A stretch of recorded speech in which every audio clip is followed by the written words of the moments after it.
Luto na tayo ng ulam for today. Itlog na may ampalaya.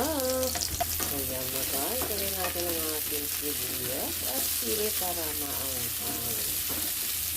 Kayang kamatis. Dahil kamatis at ano natin, ampalaya at itlog. Mekos-mekos.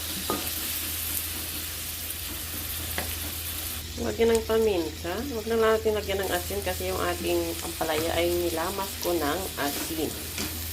Durugin po natin yung ating kamatis. Kaso nga lang ang kamatis dito ay naiiba. Hindi kagaya sa akin na juicy. Ito ay very dry. Kasi nga alam nyo na, hindi siya kagaya sa akin na organic. Don't panic. Pwede mo siya makukuha yung gusto mong consistency ng kamatis kagaya sa akin na juicy. Medyo durog na siya. Lagyan natin ang ating ampalaya. Ampalaya guys. Ang ating ampalaya guys ay hiniwa natin ng manipis at nilamas sa asin. Yan, okay? Para hindi mapait. Pero sa atin kasi mapait ito dito. Hindi siya mapait guys. Hindi mapait ang ampalaya dito. Yung klase ng ampalaya natin guys ay hindi siya mapait. Mekos-mekos lang. At yan, pwede na rin nga yan ulam eh. Para siyang itlog. Diba? Dahil mahal na araw, kailangan natin kumain ng karne. Guys pwede natin ilagay yung ating egg. Dahan-dahan lang. Huwag bigla. At hayaan natin muna siya dyan.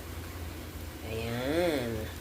Huwag masyado lakasan ang apoy. Hayaan muna natin siyang maluto sa ilalim. Tignan nyo yan guys. Pwede na. Mekos-mekos. Para maano. Yan. Mekos lang hanggang maluto ang eggnog at luto na po ang ating recipe for today. Ito ay itlog with ampalaya with itlog pala. Baliktad. Mahilig kayo sa coriander saka yung onion leaves. Ganyan guys. Lagyan nyo siya. So patayin na natin kasi naluto na siya. At imekos-mekos na lang natin. Huwag i-overcook yung ating kahit hindi luto yan, mas masarap. Pampasarap yan eh. Coriander at onion leaves.